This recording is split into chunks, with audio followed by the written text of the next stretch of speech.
Hi friends, good evening. आपका दोस्त Rajan Gupta for last 24 years से टीचिंग प्रोफेशन में और class one officer of government of India. आज आपके साथ डिस्कस करूंगा बहुत इम्पॉर्टेंट बीए इंग्लिश ऑनर्स से जो पेपर का नाम है modern Indian writing in English translation, और लेसन का नाम है रेवती।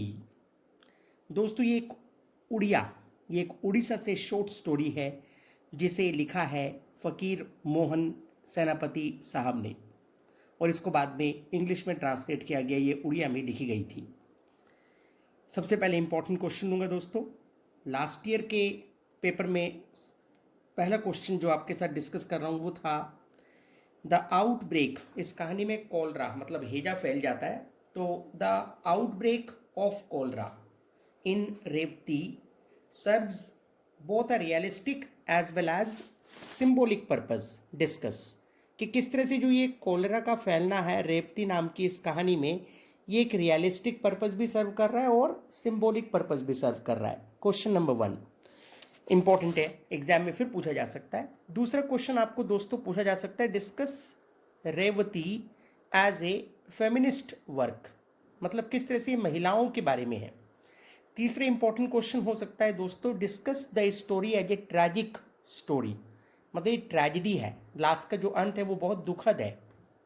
और चौथा इंपॉर्टेंट क्वेश्चन हो सकता है, discuss how the story has raised some very important social issues. तो ये भी इंपॉर्टेंट है। अब आप आ जाए दोस्तों मेन कैरेक्टर्स पे कहानी के, और इन चारों क्वेश्चंस के आंसर भी हम डिस्कस करेंगे आपके साथ। तो दोस्तों इस कहानी के जो मेन कैरेक्टर हैं उसमें है एक श्याम बंधु मोहंती, उनकी वाइफ हैं, उनकी डॉटर जो हमारी कहानी की प्रोटैगनिस्ट है रेवती, और इस कहानी में उनकी दादी है, और लास्ट इंपॉर्टेंट कैरेक्टर हैं वासुदेव जो एक स्कूल टीचर हैं। दोस्तों कहानी शुरू होती है कटक उड़ीसा में एक गांव पटापुर के से। यहाँ श्याम बंधु मोहंती अपनी इस फैमिली के साथ रहते हैं, उनकी वाइफ, उनकी माँ और उनकी बेटी। दोस्तों ये एक जमींदार के लिए मुनीम का काम करते हैं, और जमींदार साहब की तरफ से इनको एक अच्छा घर, एक गाय और दूसरी सभी ज़रूरी फैसिलिटी दी गई हैं। ये एक बहुत ही सज्जन पुरुष हैं। ये किसानों को किसी तरीके से तंग नहीं करते, जो वैलिड टैक्स बनता है वही उनसे लेते हैं, और ये लोगों के बीच में बहुत पॉपुलर है।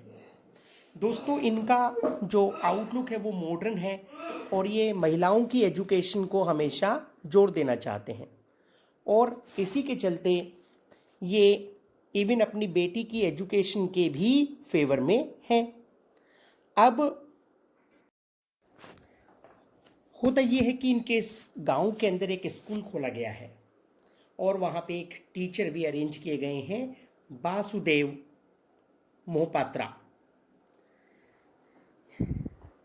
ये श्याम बंधु साहब भी अपनी बेटी को स्कूल भेजना चाहते हैं, लेकिन जो श्याम बंधु की मदर हैं दादी, वो लड़कियों की एजुकेशन के खिलाफ है।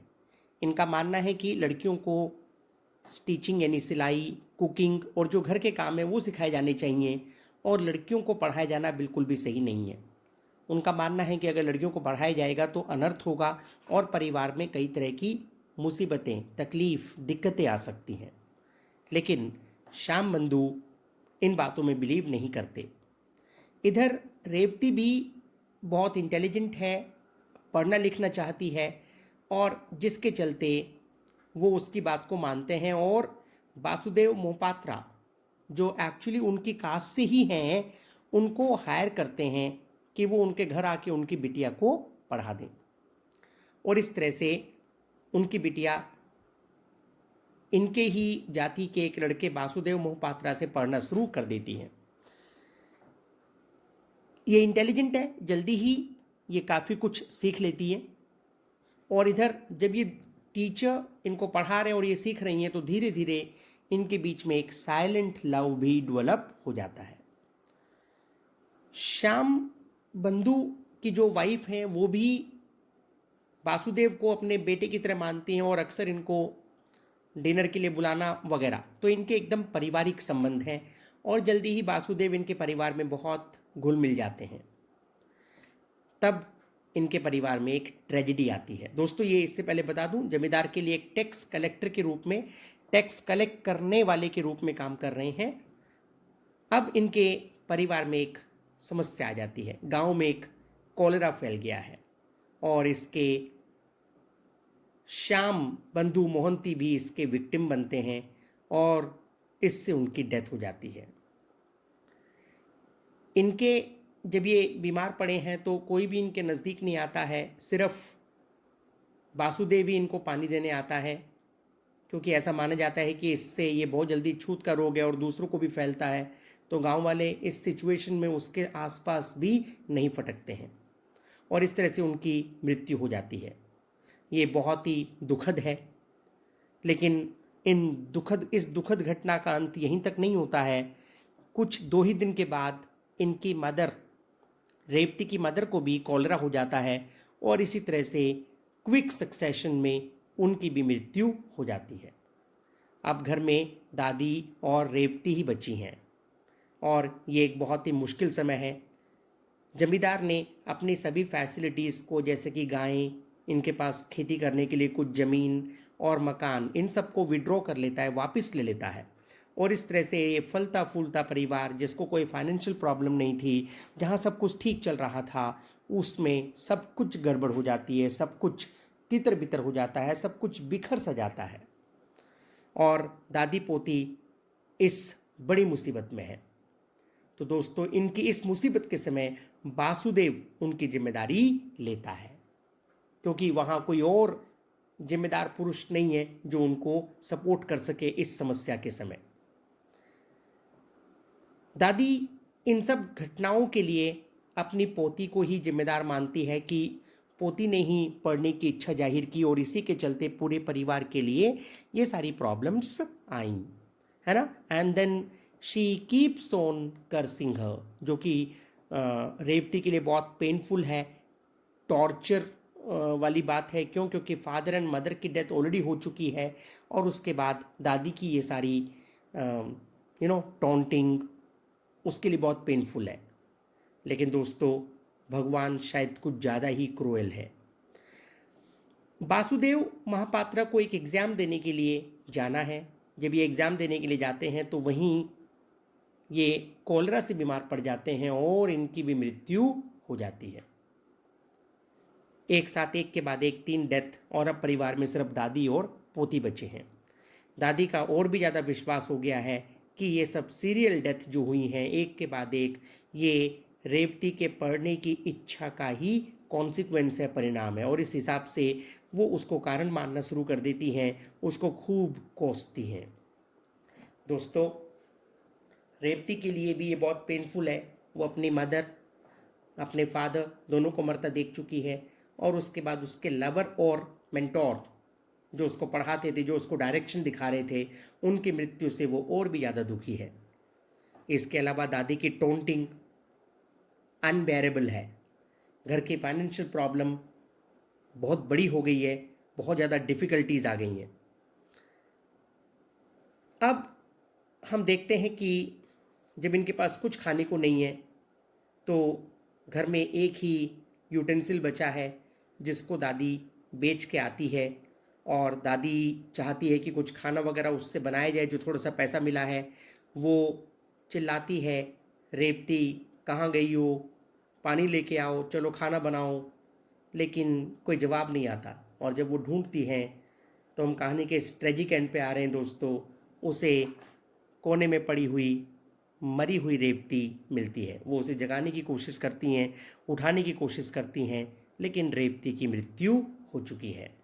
उसको टाइफाइड हो गया था और ये टाइफाइड कम उसकी टेंशन, उसका दुख, उसका स्ट्रेस और दादी के द्वारा दी गई टॉन्टिंग ज़्यादा रिस्पॉन्सिबल थी। अब दादी के लिए बहुत शॉकिंग है। दादी अकेली कहानी के अंदर बची है और गांव वालों को अक्सर सिर्फ एक ही आवाज़ सुनाई देती है दादी की, जिसमें वो कभी दादी उसको बोलती है, लो बिटिया आ जाओ खाना खा लो, मुनिया, रेवती, और इस तरह से इस कहानी का ट्रेजिक एंड हो जाता है। दोस्तों सबसे इम्पोर्टेंट क्वेश्चन, जैसे मैंने बताया आपको, discuss this story as a feminist work. Yes, ये एक फेमिनिस्ट वर्क है जो कि महिलाओं की, लड़कियों के एजुकेशन से रिलेटेड है। आज हम 21st सेंचुरी में हैं दोस्तों, और फिर भी आप और हम जानते हैं कि आज भारत के अंदर मोदी सरकार को बेटी पढ़ाओ बेटी बचाओ जैसे आंदोलन, मूवमेंट चलाने पड़ रहे हैं, जो कि दिखाते हैं कि आज भी महिलाओं की कंडीशन हिंदुस्तान में 21st सेंचुरी में उतनी अच्छी नहीं है। तो ये एक फेमिनिस्ट वर्क है, हम इस कहानी की समरी को डिस्कस करते हुए बता सकते हैं। दूसरा इंपॉर्टेंट क्वेश्चन था, discuss it as a short tragic story, tragedy. तो दोस्तों हम देखते हैं एक के बाद एक, पहले पिता की डेथ होती है, फिर माँ की डेथ होती है, फिर रेवती के मेंटोर एंड लवर की डेथ होती है, और लास्ट में रेवती भी टाइफाइड की वजह से, स्ट्रेस की वजह से, तनाव की वजह से, दुख की वजह से उसकी भी मृत्यु हो जाती है। और लास्ट में एक बचता है तो कौन, दादी, जो बहुत दुखी है, जो अपनी ओल्ड एज में है। दादी के लिए तो ये और भी पेनफुल है, उसने अपने बेटे, अपनी बेटी की वाइफ, है ना, और अब पोती की डेथ को देखा है। तो ये कुल मिला के एक ट्रेजिक स्टोरी है। इसके बाद तीसरा क्वेश्चन बनता है दोस्तों, discuss how story has raised some social issues. तो हम और आप सब जानते हैं यहाँ पे किस तरह से विमेन एजुकेशन जो एक सोशल इशू है इसको उठाया गया है, किस तरह से ये कुछ लोगों की सोच को दिखाया गया है कि महिलाओं को एजुकेट करना मतलब परिवार के लिए गलत होगा, या महिलाओं को सिर्फ अपने ट्रेडिशनल रोल जैसे सिलाई कढ़ाई आना, खाना पकाना आना, घर के काम आने, घर के काम करना आना, बच्चों को बर्थ देना और बच्चों को लुक आफ्टर करना, इसी तक महिलाओं के जीवन को सीमित माना जाता है, जिसको किसी भी तरह से जस्टिफाई नहीं किया जा सकता। तो कुछ इंपॉर्टेंट सोशल इश्यू इस कहानी के थ्रू रेज किए गए हैं। दोस्तों उम्मीद है आपको ये क्लैरिटी इस कहानी में आ गई होगी। आपके modern Indian writing English translation में पक्का इस लेसन से आप क्वेश्चन एक्सपेक्ट कर सकते हैं। लास्ट ईयर भी क्वेश्चन पूछा गया है, तो समरी पे विशेष ध्यान दें। पास्ट इंडेफिनिट में इसको आप लिखें सेकंड फॉर्म के अंदर, बहुत ही शानदार आंसर बनेगा। और याद रखें, जब तक आप 2 बार 3 बार इसकी समरी को नहीं लिख लेंगे आपको कॉन्फिडेंस नहीं आएगा। किसी भी क्वेश्चन को रटे ना अपनी लैंग्वेज में, है ना, और सिंपल लैंग्वेज में इवन आप लिख सकते हैं। आपको जो हिंदी पता है उसी को इंग्लिश में ट्रांसलेट करते हुए आपको एक्सप्रेस करना है। लास्ट में दोस्तों इस वीडियो को लाइक करें, शेयर करें, और मेरे चैनल को प्लीज़ सब्सक्राइब करें। Thank you very much. जय हिंदुस्तान, जय भारत, गुड नाइट।